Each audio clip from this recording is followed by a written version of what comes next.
So, it was like, yeah, I'm from Milwaukee, beer and socialism. Milwaukee may be synonymous with beer, but for many people, its socialist past is little more than a quirky piece of 1990s pop culture. So, do you come to Milwaukee often? I think one of the most interesting aspects of Milwaukee is the fact that it's the only major American city to have ever elected 3 socialist mayors. Does this guy know how to party or what? Huh? Alice Cooper is right, and he points to a little-known chapter in American history that has increasing relevance today. Socialist mayors were the rock stars of the age. They were the ones that did things. They were the protesters, the radical people who changed the world as we knew it. It wasn't anything I was afraid of, but I don't think people understand it. The purest socialism is the government's ownership of the means of production. That was not what socialism was about here. Even though there may have been some discomfort with the rhetoric of socialism, there was a feeling that Milwaukee worked.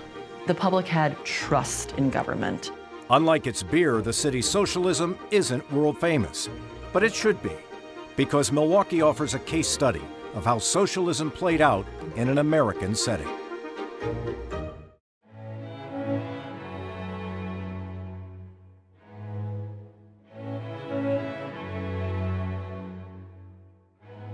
For nearly half a century, one of the largest cities in America was run by socialists. They ended corruption, fought for better conditions for working people, and cleaned up the environment. But you've probably never heard of them, because it was policy, not publicity, that drove them. These were not charismatic, flashy ideologues. There was a kind of sense that these are our people. As interest in socialism increases, one heartland city has a surprising story to tell, electing 3 socialist mayors and the first socialist member of the U.S. Congress. What happened in Milwaukee was the biggest political story. They were the vanguard of experimenting with things that government had never thought to do before. This didn't happen in some small liberal enclave. This was a fiscally conservative city that at the time ranked among the nation's largest. The story of these 20th century Midwestern socialists offers insights into why this brand of American socialism succeeded for a time and why it ended. Socialism gets such a dirty rap, but I think it's just a rhetoric without understanding. Back then, socialism hadn't quite been stigmatized the way it was later on. And it was considered just sort of normal, if you will, that, yeah, we've been the socialist city, and they did good things.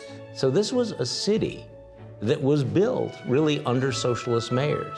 And this was a period of incredible prosperity. This is really when Milwaukee became the machine shop of the world. They became the avant-garde experimenters, the proponents of what people thought were outrageous ideas, and made it work. It's the story of America's socialist experiment.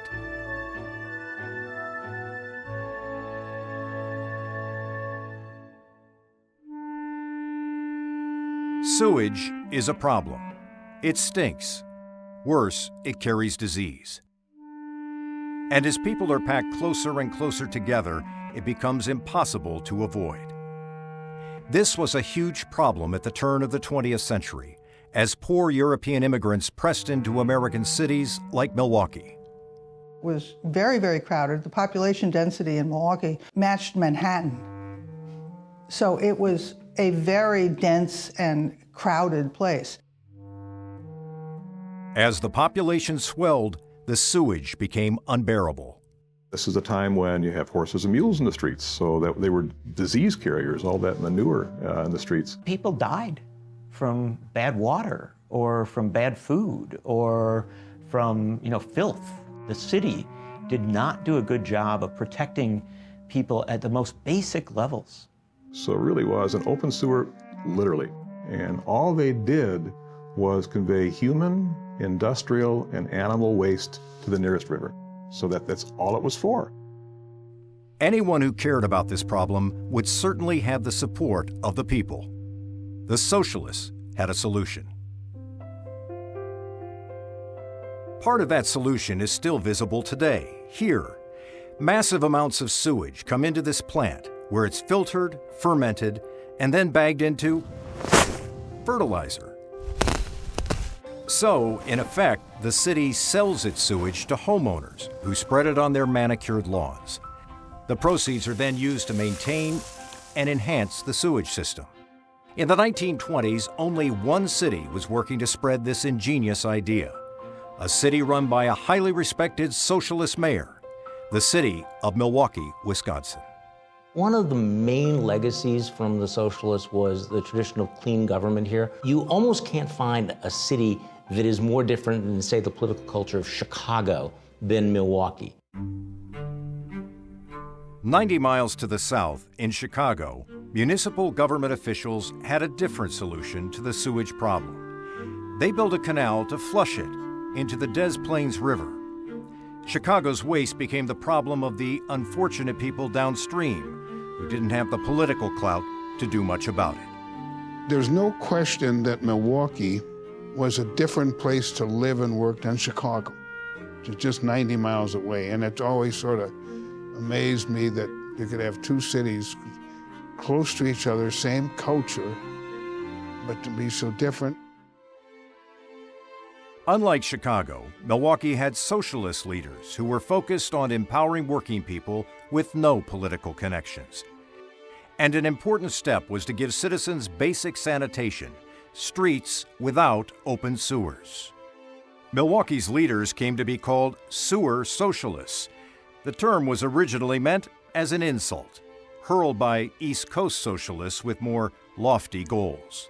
The Eastern Socialists called the Milwaukee Socialists sewer socialists, but the Milwaukee Socialists loved that because they just laughed at the Eastern visionary people and said you couldn't get elected dog catcher. It was thrown at the Milwaukee Socialists that they weren't sufficiently revolutionary, that they were too interested in the sort of day-to-day, the sewers, things like that. And they took it up as a term of pride. The Milwaukee Socialists were more than just talk. They won elections and implemented policies. Their nearly 50-year experiment offered a unique glimpse into socialism's potential and pitfalls in an American context.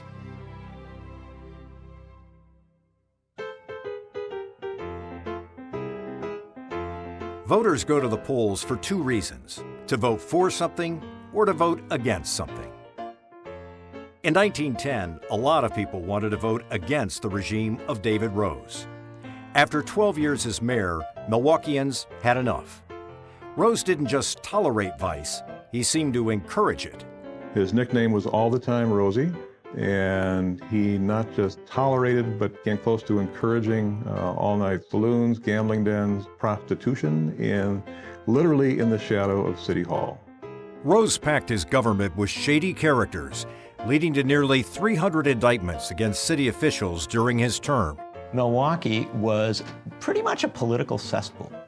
It was sometimes said it was the most corrupt city in the country. So the point is that we had malfeasance in high office, and that created a real momentum for reform. The promise to clean up the corruption in Milwaukee resonated with voters, leading to a landslide win for socialist Emil Seidel in 1910. And Seidel delivered on the promise. Brothels were shut down, corrupt city workers were fired, and the police department was completely overhauled. Officers received vastly improved training. Later, the U.S. Attorney General named Milwaukee as having the best police force in the United States. So it's an interesting thing here that the socialists rose in 1910 not merely as a party proposing economic alternatives, but also, I think much more so, as a party proposing clean government. It wasn't long before Milwaukee earned the nickname the crime-free city.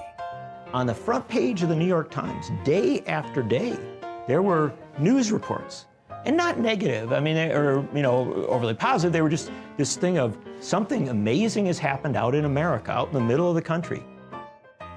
For many voters, the socialist government elected in 1910 had done its job by rooting out corruption. But the socialists had a much bigger agenda. Just about any problem can be solved with honest, efficient government. That's what Milwaukee's first socialist mayor thought. At a time when Vladimir Lenin longed for revolution, The newly elected American Socialists were more worried about inventory management. By bringing modern accounting and inventory practices to city government, the new mayor, Emil Seidel, hoped to save money and lives. Sometimes socialists are considered these tax and spend radicals.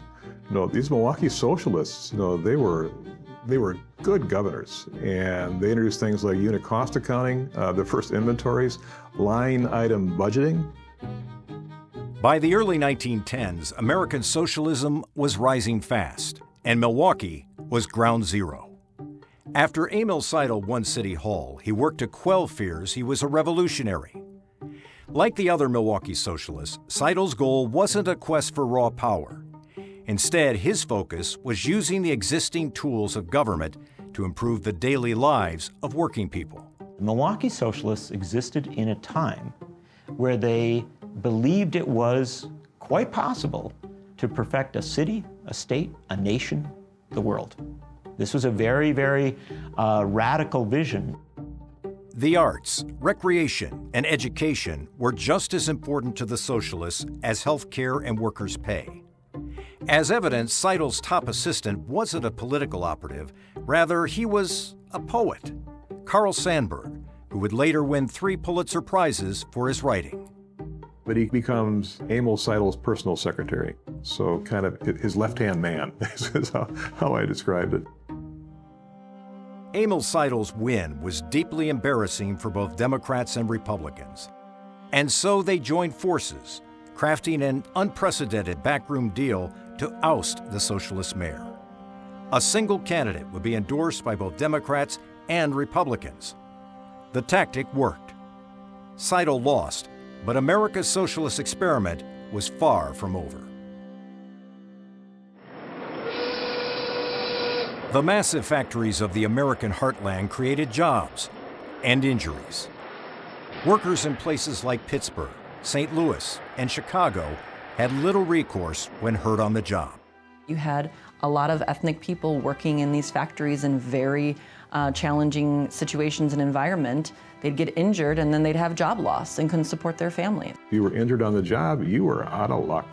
So if you died in the job, that's why there were orphanages back in those years. In 1911, Milwaukee's newly elected socialist city attorney enters the story, authoring the nation's first workmen's compensation law, which was then implemented in Wisconsin. The city attorney's name was Daniel Hone. He came to public office with the notion that the government has a role, perhaps, in helping people when times are tough. That wasn't known before. It was really a radical idea in America that the role of government should somehow intervene in the lives of citizens when things are tough, whether it's health care or unemployment. The Supreme Court would always knock those things down. It was just it was survival of the fittest. Factory owners hoped the Supreme Court would once again rule against a governmental role in worker safety. The issue at the time was, well, if you're injured on the job, you got your hand cut off, whose fault is it? And there was an old common law notion of the fellow servant rule that basically said, it's your fault. You shouldn't have put your hands in the machine, if you will. And it led, of course, to the almost instant impoverishment of a family. The U.S. Supreme Court changed all that when it ruled in favor of the Wisconsin law, and workmen's compensation became standard across the U.S. The workmen's compensation law elevated Daniel Hone's reputation as a socialist, leading to his election as mayor of Milwaukee in 1916. Hone continued to advocate for workers' rights as his socialist predecessor had, pressing for an 8-hour workday and a higher minimum wage. At the time, Hone's measures were decried by many as radical, even un-American. Today, they are commonplace. So when we talk about workman's compensation or an 8-hour workday or Social Security or even Medicare, those were ideas that were put forth by the socialists. A strict definition of socialism requires government ownership of factories. But in Milwaukee, that was not the end game. Here, socialists felt they could accomplish their goals working with big business. You had the civic socialism, which was good, efficient government, creation of community, but then you also had a very vibrant capitalist sector here. By working with capitalists, the socialists in Milwaukee continued to advance their worldview, a view that extended far beyond the workplace. In the early 1900s, this public lakefront didn't exist. The ultra-wealthy owned much of the land along the Lake Michigan shoreline. The poorer classes were shut out. Once elected, the socialists saw a solution. They ramped up dredging and filling efforts to build a new lakefront, creating acres of beaches and parks for the working classes to enjoy. Socialists said, we don't want to see, rich people building their houses right down there. We want to have an open lakefront. My grandfather took me to the lakefront when I'm only 10 years old and says, this lakefront belongs to the people. This massive infrastructure project can today accommodate hundreds of thousands on a warm summer day. Most of Milwaukee's lakefront is in the public domain. Other places in the country, it's sort of high-end housing or high-volume expressways. In Milwaukee, it's parkland. The lakefront project was just one step in a larger socialist plan to address a new concept in the lives of working people: leisure. With the move toward an 8-hour workday and 2-day weekend, workers would have more time to relax, and the socialists were determined to provide wholesome activities to fill that time. Socialists working in both the city of Milwaukee and Milwaukee County developed one of the largest park systems in the nation. I think the reason why we have a lot of parks, the reason why we had social centers and all of those, I think reflected that socialist view of community. So the whole idea was to have these parks as lungs of the city and respite from the chaos and grime of industrial Milwaukee. Milwaukee County has 15,000 acres of public green space. That is 5 times per capita more than Chicago has. Today, Americans take for granted that their city's parks department also includes organized recreation. But the idea of a robust recreation department can be traced back to this woman. Dorothy Endress became the nation's first municipal director of recreation in 1920. Under a socialist government, she spearheaded an endless list of activities to meet the needs of nearly every citizen. She had a great line, often repeated, during our work days we make a living, in our leisure we make a life. In addition to competitive sports, there were singing clubs, drama productions, lectures, and dancing. More practical activities included English classes and work skills for the unemployed. Every school during the summer that had a playground, you had people working on the playground with recreation for kids. That's what I did. I was a director of a playground. I didn't realize that that was the result of a certain political economic philosophy that was driving the decisions that were being made for the city. I didn't realize that until much later on. Dorothy Endress's drive for organized recreation grew out of the larger socialist idea that government should serve the whole person, providing a platform for a range of cultural activities. That they liked that sort of a communal place where they could be, where in fact they saw themselves as part of a community. And I think that's what this specific kind of German socialism meant. Opportunities to share music, food, and beer were baked into the socialist view of the good life.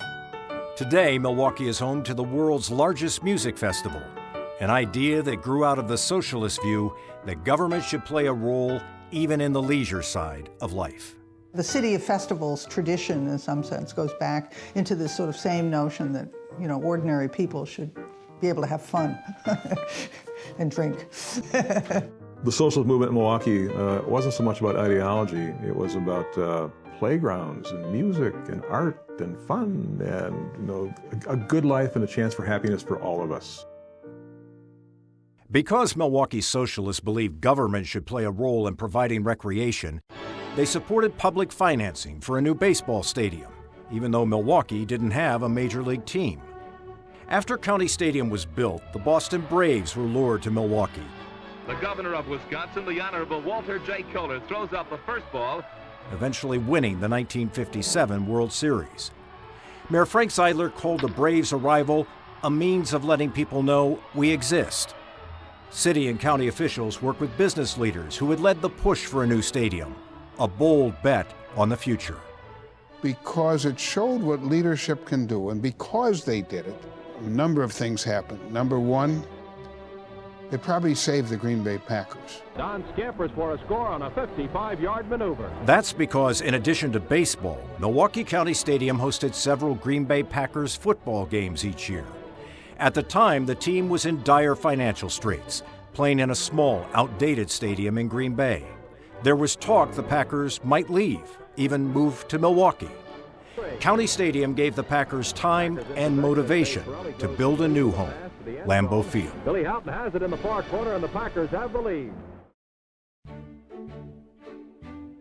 Today, home builders can make a nice profit from big, upscale homes. But smaller homes are not nearly as lucrative. So there is little incentive to build housing for people of lesser means. And this isn't a new problem.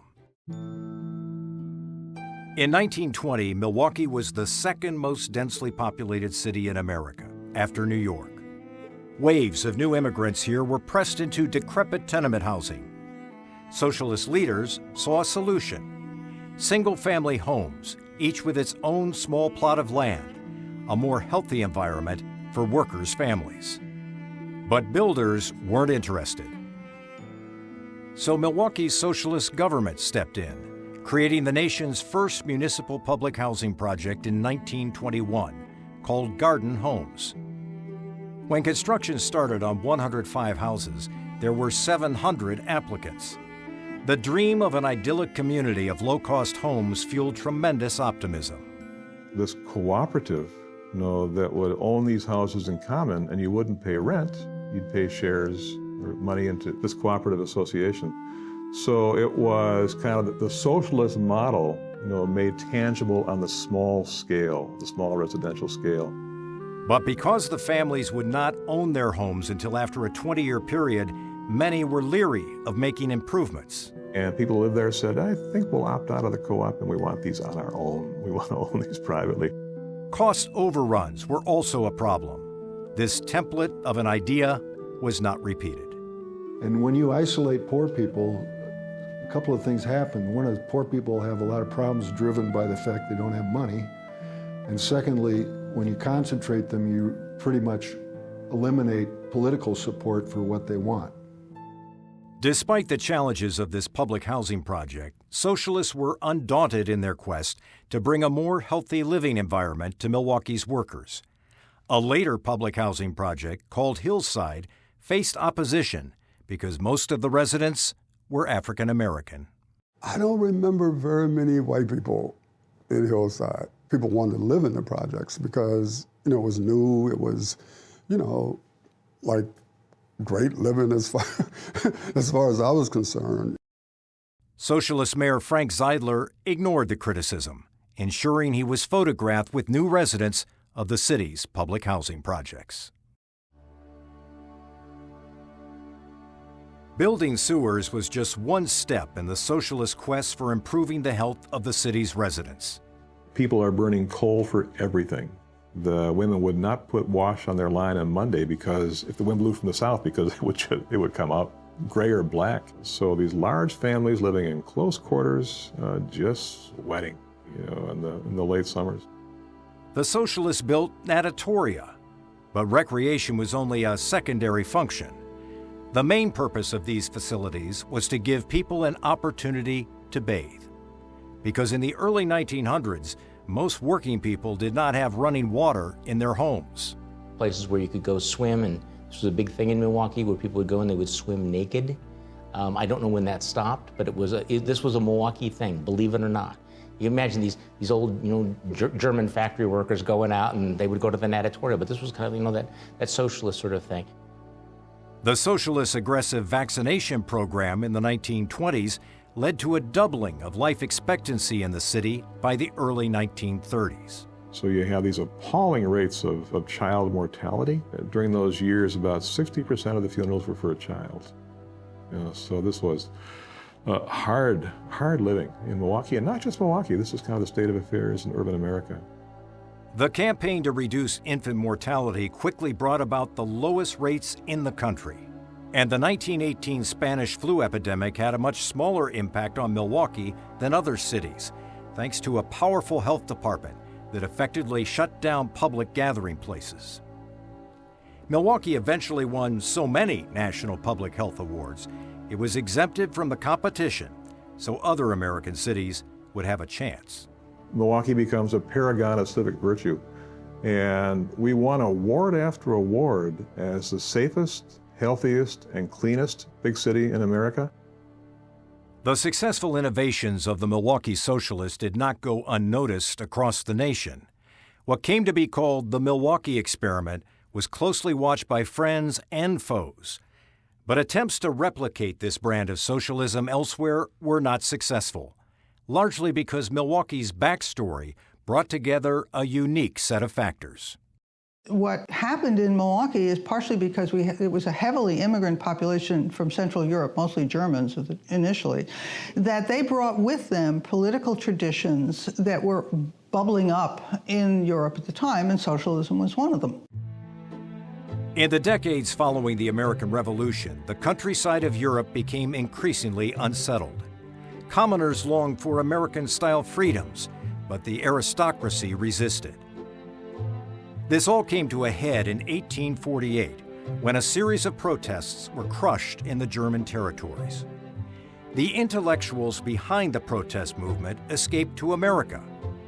Because they were mostly German, they came by ship to the place with the largest number of German immigrants, Wisconsin.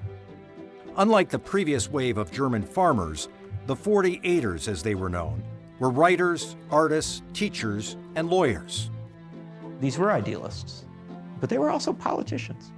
And they loved politics. And they believed that they could win elected office. And in fact, they did. Over time, the 48ers in the growing city of Milwaukee gained influence. Fueling their popularity was their concern for the problems of the lower classes, poor working conditions, rampant disease, squalid housing, and an utterly corrupt city government. The issues they championed finally reached a critical mass in 1910, with the election of Emil Seidel as Milwaukee's first socialist mayor. But the real power behind the movement was not Seidel. It was Victor Berger. Victor Berger was a founding member of the Socialist Party in America and the very first socialist elected to Congress. As the de facto leader of the Milwaukee Socialists, Berger spent much of his career fighting the more radical wing of the National Socialist Party, some of whom advocated violent change. Berger always saw socialism coming incrementally through the existing political process. He was not only a very pragmatic politician, but he was a masterful tactician. He could be prickly, could be egotistical, but he was certainly, he was kind of the Moses, that led Milwaukee socialism into the promised land. Early on, Berger and the Milwaukee Socialists came to understand that a government takeover of big business was not going to happen. So they made a key pivot, refocusing on using government to help people within a capitalist system. They were smart to abandon the theory of socialism that there should be government ownership of private industry. They got that right. They just said, it ain't working, so let's back off. In retrospect, some of Victor Berger's policies seem remarkably tame. He advocated for a government program of old age pensions, considered outlandish at the time, but eventually passed under a different name, Social Security. Not all of Berger's ideas were so readily adopted. For example, he advocated abolishing the U.S. Senate. The beginning of Berger's downfall was World War I. It was not a good time to be of German heritage in America. Once America entered the war, Germans were considered the enemy, and German Americans were viewed with suspicion, especially since most still spoke in their native tongue. World War I was this great divisive moment in American politics. Declassified FBI documents show that U.S. government agents surreptitiously attended church services in Wisconsin, looking for any pro-German messages in the sermons and threatening to jail the offending pastors. But spies weren't needed to determine if Victor Berger was opposed to the war. He put up posters all over Milwaukee saying, "War is hell caused by capitalism. Socialists demand peace." By 1918, Berger's anti-war stance led to charges he had violated the new Espionage Act. The judge in Berger's case was Kennesaw Mountain Landis, who would later become the commissioner of baseball. He had been a federal judge in Georgia, was one of the great autocratic personalities of all time, got away with it for a while, is an interesting guy. Landis sentenced Berger to 20 years in prison, stating afterwards that the law did not permit him to have Berger lined up against a wall and shot. Berger's crime, running an anti-war newspaper. Victor Berger is arrested, tried, and convicted on the Espionage Act of using his paper, the Milwaukee Leader, to espouse anti-war views. So Milwaukee elected him anyway. He went back to Congress. Congress wouldn't seat him. A new election was held, and Berger won again. In fact, voters returned Berger to the U.S. House of Representatives in 3 consecutive elections. The U.S. Supreme Court eventually heard the case and overturned his conviction. The Socialists had learned their lesson, and the second Socialist mayor of Milwaukee, Daniel Hone, would not be so confrontational. 1886. A bomb goes off in Chicago's Haymarket Square, killing a policeman. Albert Parsons, a famous socialist, is implicated. He escapes to rural Wisconsin and hides out in a barn. The following morning, a young boy named Daniel Hone goes out to the barn alone and sees a man hiding in the corner. So Parsons ends up on their front doorstep. And of course, Illinois puts out a reward for $10,000 for Parsons. They want him back, and they want to hang him. Parsons has come to the Hone farm because Daniel Hone's father was sympathetic to the socialist cause. The family hides Parsons for a time, but eventually he returns to Chicago. Parsons gave himself up and stood in solidarity with his fellow defendants and was hanged. He might have applied for a commuted sentence, but chose not to, because it would have been an admission of guilt, and he thought he was innocent. The episode had a huge impact on Daniel Hone, cementing his quest for justice and his support of socialist ideals. After Hone wrote the nation's first workmen's compensation law, he was elected mayor of Milwaukee in 1916. He would serve for the next 24 years, the longest socialist administration in U.S. history. Time magazine put him on the cover. Milwaukee, again and again, was rated as one of the most financially sound cities in the country. So here you had socialists running the city that kept topping the lists as being best run. Daniel Hone had no interest in touting his celebrity. He preferred to talk about results, often citing how his administration significantly lowered the cost of garbage collection. It is quintessentially Milwaukee to say, I'm going to run to lower the price of collecting garbage. That is almost the essence of what Milwaukee socialism would be about. Not that we are going to, transform Milwaukee into a worker's paradise, but we're going to make it cheaper to collect your garbage.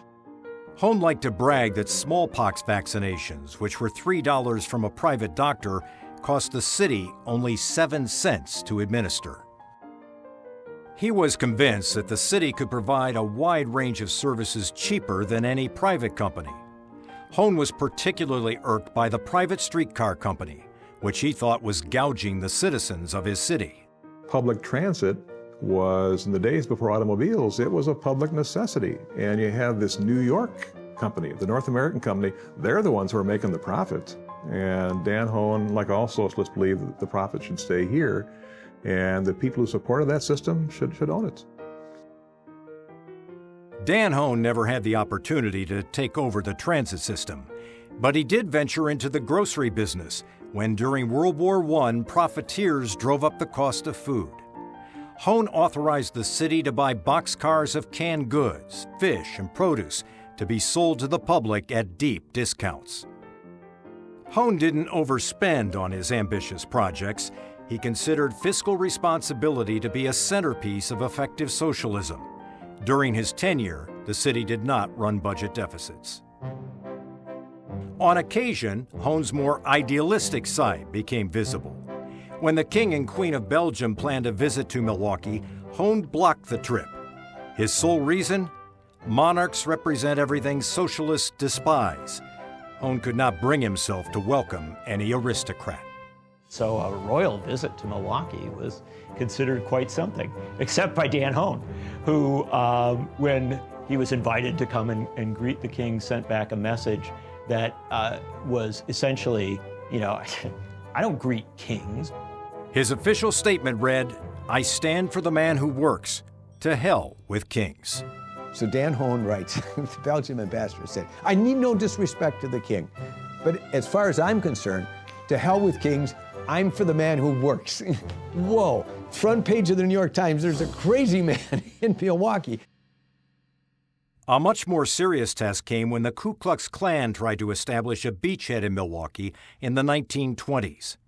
While Democrats and Republicans did little, Hone harassed the Klan relentlessly, eventually driving them out of town. And he made it clear they weren't welcome in Milwaukee, they can get out of town fast, and then he spoke positively about these communities that they targeted.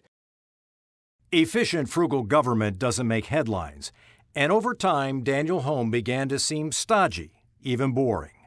He was vulnerable to a more exciting competitor, and that's exactly what he got in 1940, when Carl Zeidler, who was not a socialist, ran for mayor. Carl Zeidler was the first of the modern campaigners, a blonde baritone, and someone who would walk into a rally with a girl on each arm and sing "God Bless America." In his campaign to unseat Hone, Carl Zeidler didn't talk about his political philosophy. Instead, he put on a well-orchestrated show. His events included a 5-piece band, a giant American flag, and glamorous women handing out literature. Zeidler's team even invented the balloon drop, which is now a staple of political rallies. He was the singing mayor of Milwaukee, and he was a very charismatic figure. Uncle Carl was tall and blonde and athletic and had a terrific singing voice and extremely gregarious. He was drop-dead gorgeous, he was young, and he could sing beautifully. He could sing "God Bless America," and he would run around the city, singing to all these groups. Dan Hone never took him seriously.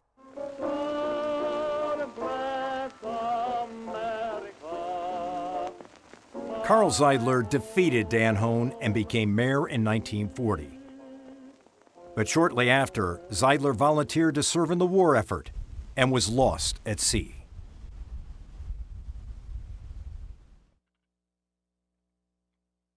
A few years after Carl Zeidler died, his younger brother Frank decided he wanted to be mayor. But Frank was a socialist, and it wasn't easy to get elected as a socialist in 1948, even in Milwaukee.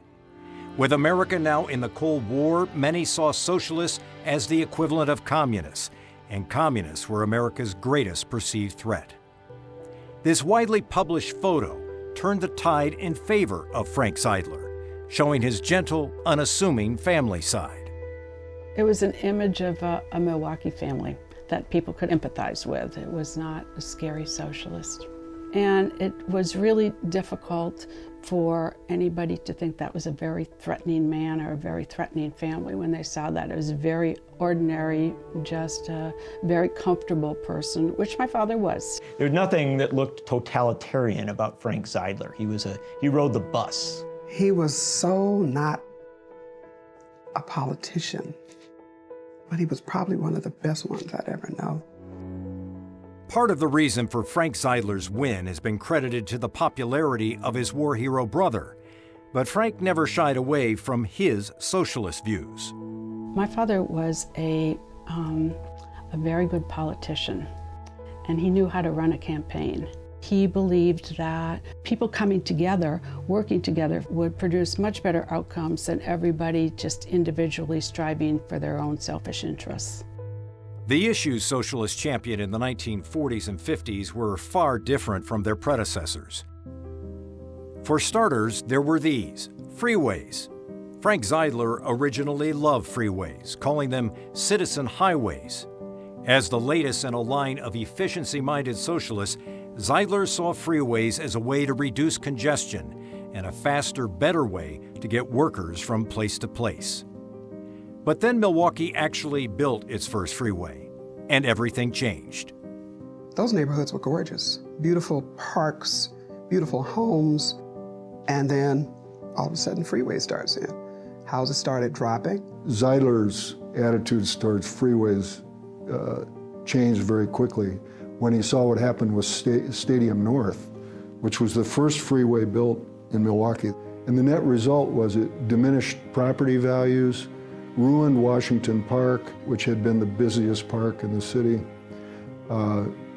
Cost the city tons of property value. It was just insane. The expressways became highways to take wealth out of the community rather than to sustain the community. Zeidler's focus on efficiency led to his greatest quest in office, annexing suburbs into the city of Milwaukee. Zeidler was outspoken in his view that suburbs were sucking badly needed resources from the city, but not paying a fair share of taxes. He really felt that this was one community, and to have many different little local governments competing for resources was not the best way to serve the people of this community. They would consider suburbs kind of incorporated selfishness. So Frank would say that we'll work with them, but don't acknowledge their right to exist, basically. So many of those business interest people lived in the suburbs, and they were protecting their lower tax rate. And so they were opposed to many of his policies that would have disrupted that. Zeidler was unrelenting in gobbling up neighboring communities, often using Milwaukee's access to Lake Michigan water as hostage in the negotiation. It worked. Milwaukee doubled in size during his term. The larger footprint led to economies of scale, which helped Zeidler continue the socialist tradition of balanced budgets. He was able to pay for his socialist agenda. In the middle of Zeidler's first term, U.S. Senator Joe McCarthy began a campaign to root out communists in government. The nation's leading anti-communist and leading socialist hailed from the same state, but they didn't attack each other. Zeidler believed McCarthy's combative behavior was influenced by the senator's drinking. My father said he thought he was in over his head, and he was in over his head partly due to his basically alcoholism. And so there, even when there was a person doing some pretty evil things, my father tried to look for the humanity.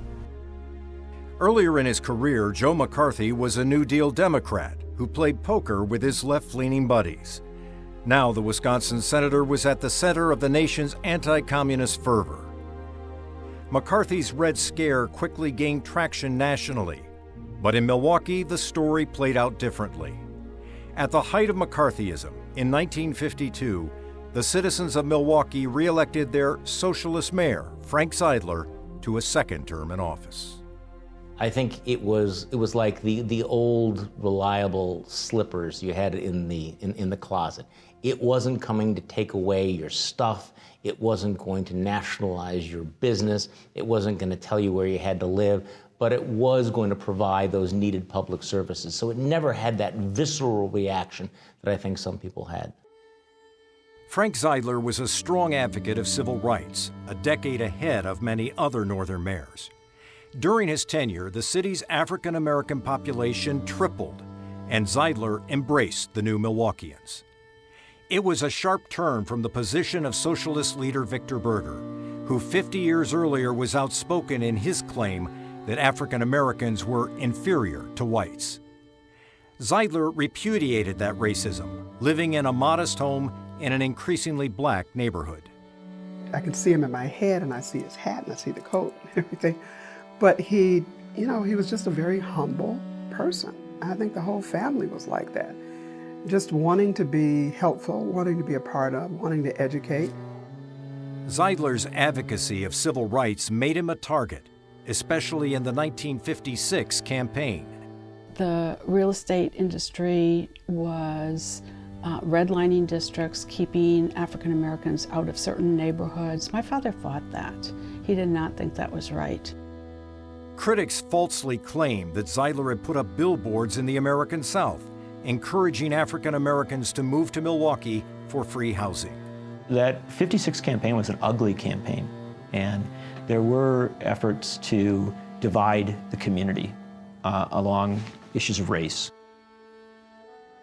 The escalated rhetoric led to death threats against Zeidler for his pro-African American stance. The stress took a toll on Zeidler's health. He considered pulling out of the election, but he was so incensed by the racism, he stayed in and won. He was very fatigued. He was very tired. He would be so fatigued that, he was hospitalized once for it. And I think it was definitely hard on him to be judged unfairly or so people can disagree with you, but to say things that were basically ignorant or untrue or unfair, it's hard to combat.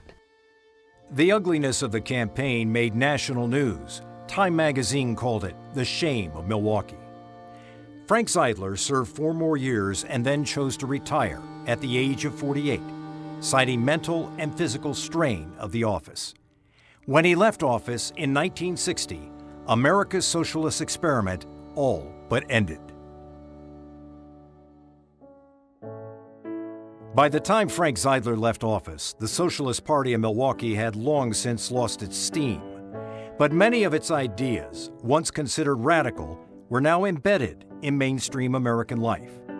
Even socialist standard-bearers like Daniel Hone had joined the Democratic Party. So the Democrats under Roosevelt, they co-opted the socialist platform, socialist rhetoric, and the socialist base. Once the reforms begin to be successful, the Republican and Democratic parties pick them up. So that the New Deal, Franklin Roosevelt's New Deal, incorporated, say, unemployment insurance, which was passed in Wisconsin some years earlier. What they stood for had been accomplished with the New Deal. The Democrats literally absorbed so much of what the socialists stood for and put it into law. When I would ask him, why are you staying with this party, he would talk about the importance of third-party movements.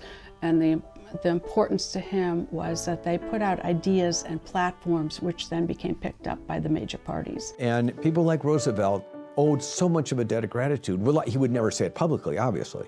But they really needed that experimentation to decide what they were going to do in Washington. It seemed as if Roosevelt had succeeded in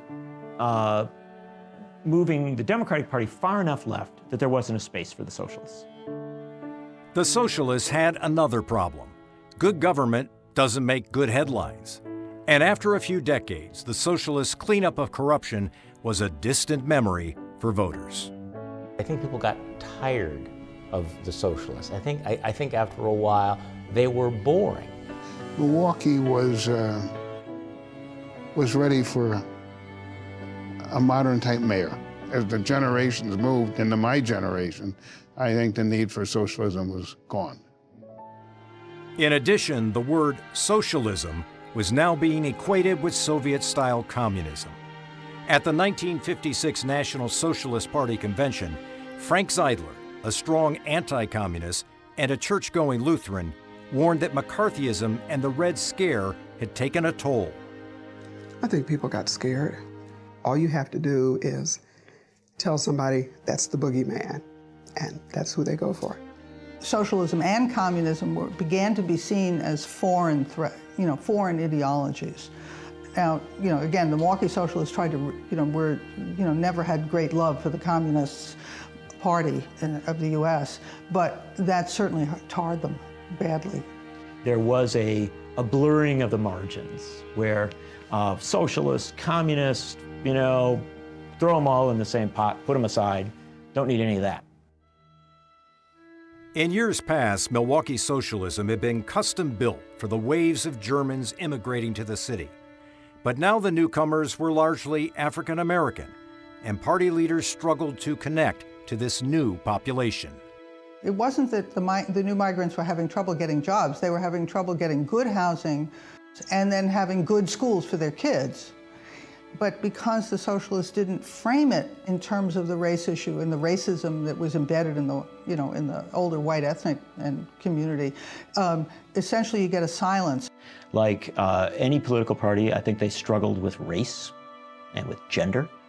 And, this is a party where white men tended to be in the leadership. They did not succeed in translating their deeply held philosophy of equality, egalitarianism, to the larger population. My father, at the end of his administration, commissioned a report on what was called the inner core to address the needs of the people and the families and the employment situation and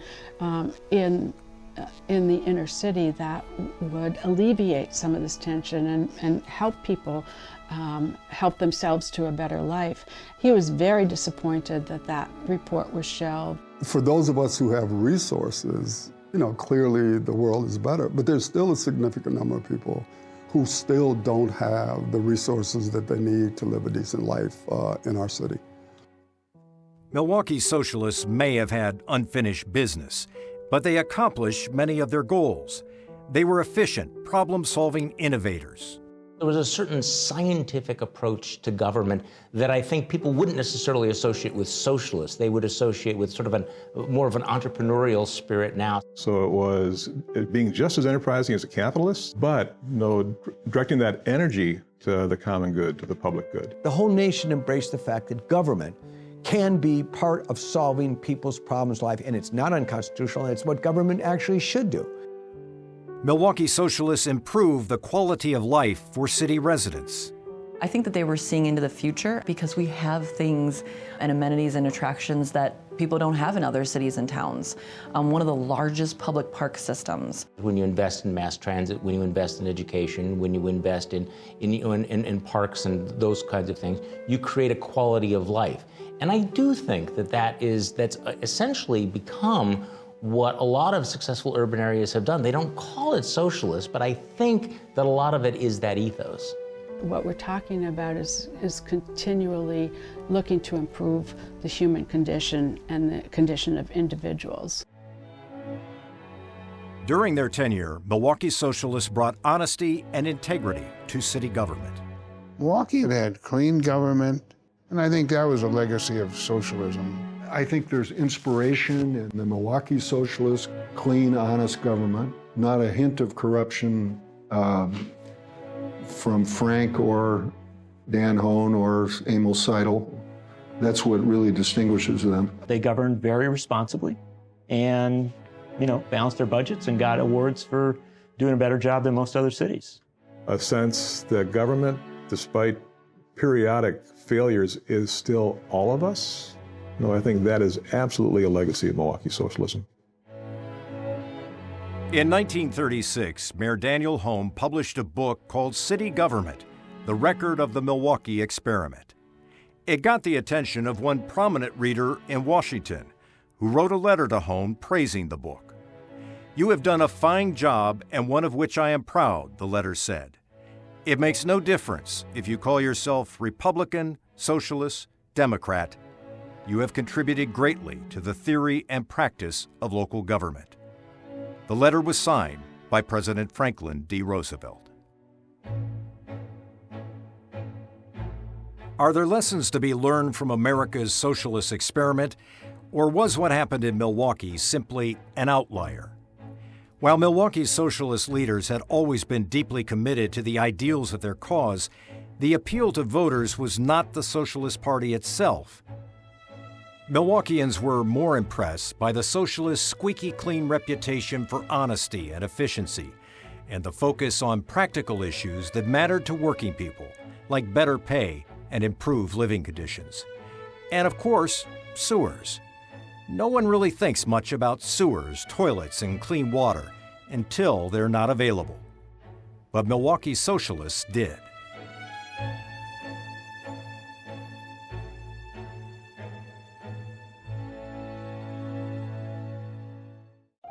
there's one place in America where if you come and you walk the streets and you talk to some older folks and you look at the histories, you can say socialism or a form of socialism existed in the United States.